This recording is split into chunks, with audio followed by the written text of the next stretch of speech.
Hi everybody. I wanted to introduce you to baby Alyssa. This is the first silicone baby that I poured from my molds. This is my very first sculpt. I decided to go with the 10-inch baby because I knew that I would have to learn a lot from this process, and I didn't want to waste a lot in materials. So I've sculpted her from clay. And I made the molds for her, and I poured her in EcoFlex 30 silicone, and then I pulled her out of the molds, and she's been painted, and I've started rooting her hair. She's not all the way rooted, but I've started, and I just wanted to know what you guys thought about her. She did not come out perfect. I will show you. She's got little boo-boo hands and a little boo-boo leg and a little place on her belly and a place on her neck where I was putting her together. I am learning a lot, so I'm hoping that my next baby Alyssa, number 2, will come out a little bit better. But she does have places, and she's not perfect. But one of my questions was I wanted to know what you guys thought of her and what you thought that I should try to sell her for. I just really have no idea. I hear some people say a lot because it's my first sculpt, and you know, if I go on sculpting, and I've already started on my second one and everything, but you know, some people say a lot, and I don't know that it's fair to ask for, you know, too much. But then with the process from start to finish is so hard, and it, you know, it's expensive. So, you know, I wanted to make it worth it too. But anyway, let me take off her little hat.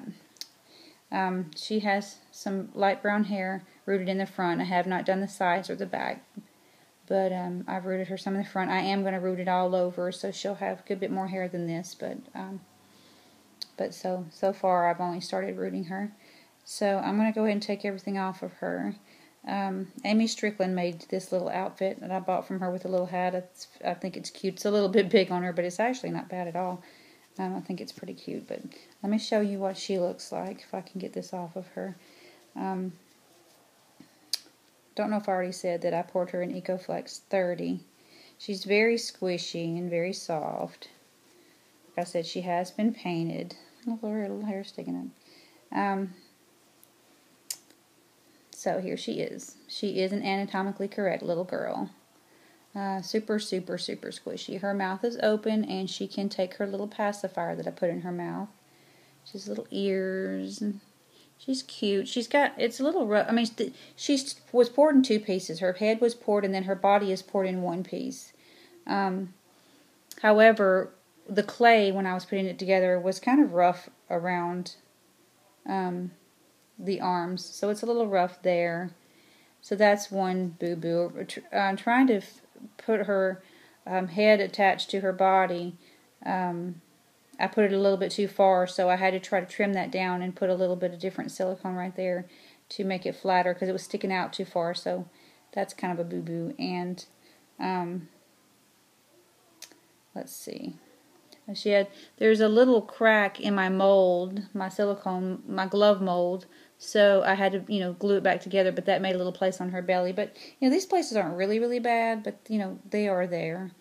So there's a little place on her belly, and the only other, well, she has a little place right here on her leg, and I'm not sure if I pulled that off of the mold or what it is, but this, when I was putting her together, the clay, her leg broke off, and I put it back together and smoothed it down with more clay, but you can still see that right there too. So that's like every boo-boo she has. It's her little feet, you know, they came out. Oh, and her boo-boo hands. One thumb looked like it was a little weird right here, so it's not bad. It's just a little flat right there. I think it didn't come out all the way because it's kind of flat right there. But it's not bad. But this little hand, the thumb didn't come out. So I tried to put some silicone on there and make her a little thumb. And it's not perfect. She has all of her little fingers, but the little thumb is messed up and everything. So, you know, as I always say, if you're going to, you know, fall in love with the little silicone babies as a whole, as they are. If you're going to look for little imperfections all over, and that's going affect the way that you feel about a silicone baby. I don't know how you're ever going to get attached to one. You have to kind of love them for the whole baby and not all the imperfections that they have, because chances are they're going to have some, and especially when someone is making their own, and me just starting out, there's going to be boo-boos. But anyway, I really just wanted to know what you guys thought, and what you thought maybe a good price might be for her, or what you might be willing to pay. I got to finish rooting her, and I'll do another video when I finish rooting her. But this is her, and she will come with her little pacifier and little hat and little onesie, long sleeve onesie that she had on. I'll wrap her in a little tiny blanket and mail her. But I would love to know what you think would be a good price for her. So thanks a lot, and you guys have a great day. Bye.